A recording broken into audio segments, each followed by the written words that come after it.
Hello అండి, అందరికీ నమస్కారం అండి. 2025 సంవత్సరంలో గురు పౌర్ణమి ఎప్పుడు వచ్చింది, తిథి ఎప్పటి నుంచి ఎప్పటి వరకు ఉంది, ఆ రోజు మనం స్వామివారికి ఏమి సమర్పించాలి, గురు బలం పెరగాలి అంటే ఏం చేయాలో కూడా మనం ఈ వీడియోలో అయితే తెలుసుకుందామండి. పౌర్ణమి అంటే మనకి ఆషాఢ మాసంలో వచ్చే పౌర్ణమి రోజు గురు పౌర్ణమిగా జరుపుకుంటామండి.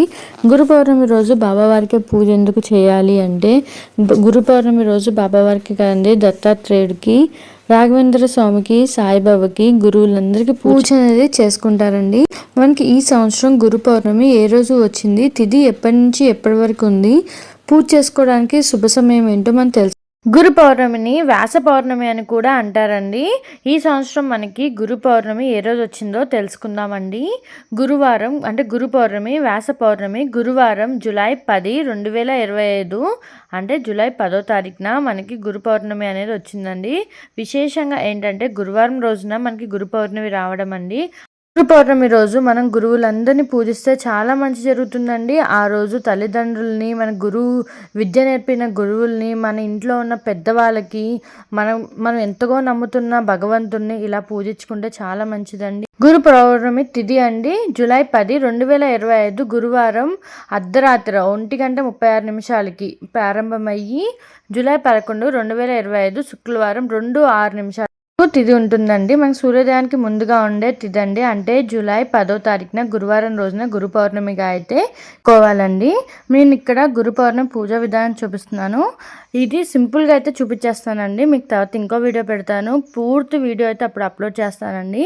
ఇక నేను బాబా విగ్రహాన్ని గురువుగా భావించి, నేను ఎప్పుడు నాకు ఇష్టదైవంగా బాబాని, శివుడిని నమ్ముతానండి. కావున నేను ఇక్కడ బాబావారి విగ్రహం పెట్టుకొని నా గురువుగా భావించి పూజ అనేది చేసుకుంటున్నాను అనమాట. ఈరోజు బాబావారికే పూజ ఎందుకు చేయాలి అండి అని క్వశ్చన్లు చాలామంది అడుగుతారు. నేనైతే బాబావారిని నమ్మి బాబాకి పూజ చేస్తున్నానండి. చాలామంది విష్ణుమూర్తికి చేసుకోవచ్చు, లక్ష్మీదేవికి చేయొచ్చు. ఈరోజు మనము దత్తాత్రేయుడికి, వ్యాసుడికి, ఇలాగ చాలా గురువులకి అయితే పూజ అనేది చేసుకోవచ్చు అండి. ఇక నేను బాబావారి విగ్రహం పెట్టుకొని దీపారాధన చేసుకొని బాబావారికి అభిషేకం కూడా చేశాను. నేను నెక్స్ట్ వీడియోలో అయితే అప్లోడ్ చేస్తానండి. ఇక నేను సింపుల్గా మీకు ఇన్ఫర్మేషన్ కోసం వీడియో అయితే పెడుతున్నాను. తిథి ఎప్పటి నుంచి చెప్పే వరకు ఉంది, పూజా విధానం, స్వామివారికి ఎన్ని శనగలు మనం మాలగా వేయాలో తెలుసుకుందాం. ఇక నేను బాబావారిని పెట్టి అలంకరించానండి విగ్రహానికి. అలాగా అందరి ఇంట్లో, నాకు తెలిసి చాలామంది ఇంట్లో ఇలా బాబావారి విగ్రహం అయితే ఉంటుందన్నమాట. ఇలా పెట్టుకొని స్వామివారి దగ్గర పూలన్నీ వేసి అలంకరించుకొని దీపారాధన చేసుకొని నేను స్వామివారికి గురువు బలం పెరగడానికి శనగల మాల అయితే వేశానండి. ఇలాగ మనం శనగల మాల వేసుకొని స్వామివారికి ఆ రోజు నైవేద్యంగా కూడా శనగలు అయితే పెడతాను. నెక్స్ట్ వీడియోలో నేను ఎన్ని శనగలు మాల వేయాలో కూడా నేను ఈ వీడియోలో అయితే చెప్తానండి. నేను ఇక్కడ 21 శనగల్ని కుచ్చి వాటిని బాబావారి మెల్లో అయితే వేసుకున్నాను. విగ్రహం చిన్నగా ఉంది కాబట్టి నాకు 21 శనగలు సరిపోయాయి. 11 కానీ, 21 కానీ, 51 కానీ, లేకపోతే 108 కానీ మనము శనగల్లాగా కుట్టి స్వామివారికి మెల్లో అనేది వేయొచ్చు అనమాట. గుడికి కూడా వెళ్ళి గుడిలో కూడా చాలామంది శనగలు అయితే ఇస్తారండి. ఇదండి. నేనేంటంటే ఇక్కడ గురు పౌర్ణమి తిథి ఎప్పటి చెప్పే వరకు ఉంది, మనకి ఏ రోజు జరుపుకోవాలి తెలియడం కోసం ఈ వీడియో అయితే చేశాను అనమాట.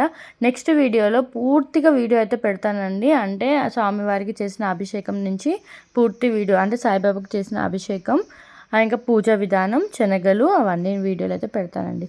ఇంకా నా ఛానల్ సబ్స్క్రైబ్ చేసుకోకపోతే సబ్స్క్రైబ్ చేసుకోండి. మీకు కానీ ఈ వీడియో నచ్చితే లైక్ చేయండి. సబ్స్క్రైబ్ చేసుకొని పక్కన ఉన్న నోటిఫికేషన్ బెల్ని క్లిక్ చేయండి. నేను వీడియో పెట్టగానే మీ వరకు అయితే అందుతుంది అన్నమాట. థ్యాంక్స్ ఫర్ వాచింగ్ అండి. బాయ్.